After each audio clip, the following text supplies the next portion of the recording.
I've seen you in action, Ian. Only coach I've seen who is able to have multiple sessions, not just in a day, multiple sessions repeatedly throughout a week, and you have multiple sessions within the day, and you're able to keep your energy level, focus, attention to detail, everything at 100%. I tried doing it. I tried replicating. 'Cause I wouldn't say I replicate you 100%, but I tried. I put that focus in every aspect of the training for my clients and the classes that I coach for the kids.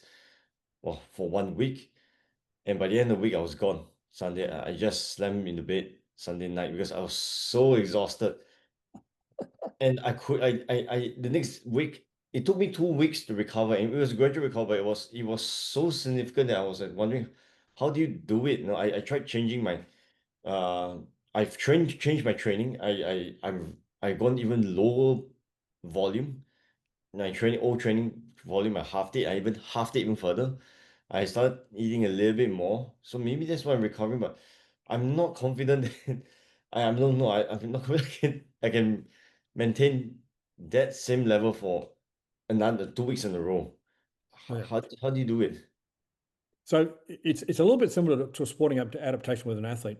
There's two things I want to talk about. The first thing is possibly some athletes have got a genetic advantage. And that's not to limit the opportunity for the less genetic advantages. I never see that as a limiting factor, but I want to discuss that first.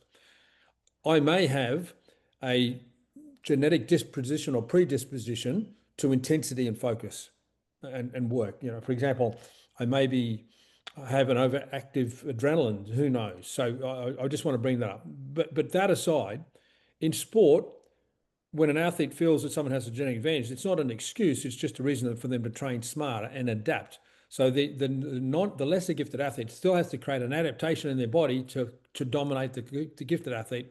And I believe, and I've done it, demonstrated it. It's very doable. So if you look at it from that perspective, put aside any genetic predispositions that might separate, or in comparing two people, put that aside. Secondly is conditioning. So when you go out and try a new training program, it fatigues you because you're not used to it. You don't have the conditioning for it. So provided it doesn't make you sick, or provided your effort doesn't kill you or doesn't make you incredibly sick so you can't go back to it, your goal is to expose yourself to that level of intensity, effort, and focus at a training smart way so you can adapt to it, recover from it, and then adapt to it. So what I'm saying is you don't have the conditioning. I've got decades of conditioning of that sort of work. So I think that's probably the biggest difference. I don't think it's, I'd had to raise genetics in all fairness, but I don't think that's at all relevant at this stage. I just, in a transparent bigger picture, we need to look at all the possibilities. But I've been through stages in my career where I had some reality checks. I can tell you some very embarrassing stories. So I remember falling asleep during the day. Um, it was on a sandy island. I think it was Fraser Island. It was in a military truck. One of those where you have to really climb up high in the back, and then there's just two bench seats in the back of the military truck. And I was so exhausted that I went and lay down, and then I was so embarrassed because I slept for hours, and I said, "I'll never do that again." So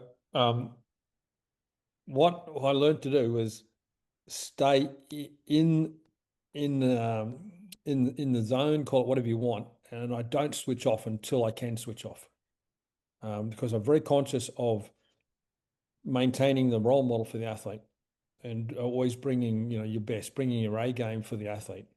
So I have had some learning curves in that, and I've also learned to maximize my recovery because I know I go hard. For example, when I've been on tour with an athlete, so we go on tour, we have no way of going anywhere ourselves. We're in charge of the team schedule by day 6 o'clock to midnight every single day of the week.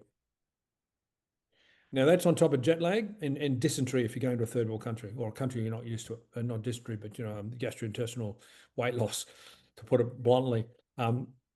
So I've had a hell of a lot of practice.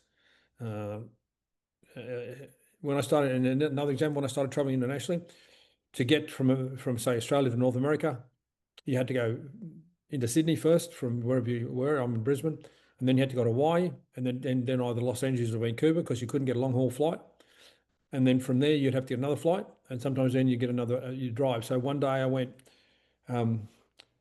Brisbane, Sydney, Honolulu, Vancouver, taken straight to an athlete's apartment, straight off the plane, wrote a program, my head spinning, get in the car, drove 8 hours across the Canadian border into America, into Mount Hood in Oregon, and went back to work again.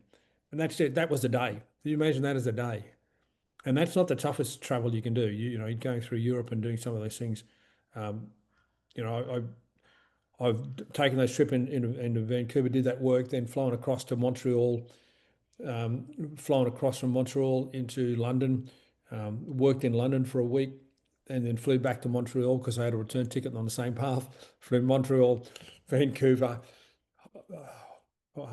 Honolulu, Sydney, Brisbane.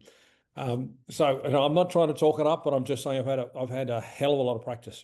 But if you're consistent and persistent, it sounds like you overtrained. It sounds like you just went a little bit hard. You got to bring it back a little bit because you don't want to have to go to sleep for, you don't want to be knocking around for 2 weeks.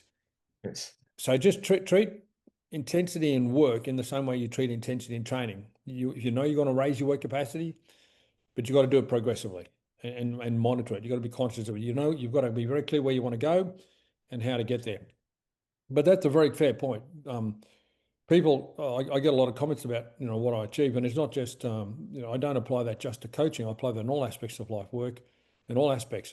But it was a learnt, I'm sure you've got to be driven, you've got to be focused, you've got to be hungry, metaphorically speaking, but you also have to get work capacity. So for my age, I typically blow people out of the water because my attitude is I can't use age as an excuse. I was younger than the average age of the athlete at one stage, and I wouldn't use that as an excuse. I wouldn't let them intimidate me on my age.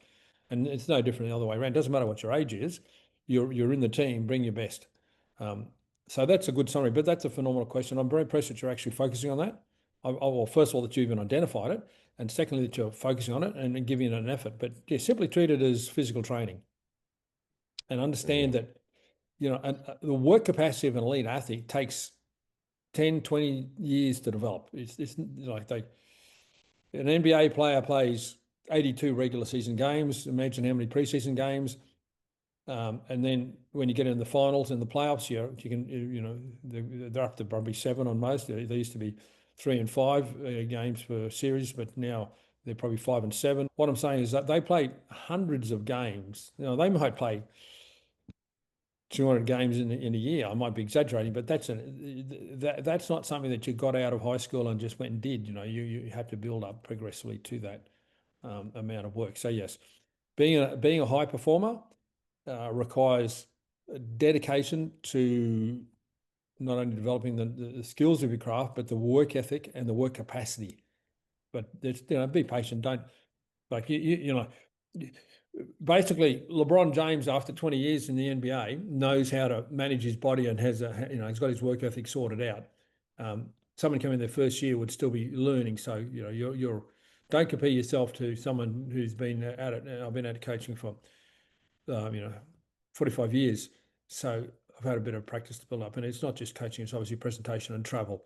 Very few people have traveled to the extent that I have, but I've also done a lot of my own self-driven travel. So, Australia to America 70 plus times in the last 35 years. I can't remember, I don't remember the exact number, but so it'll come if you stick at it.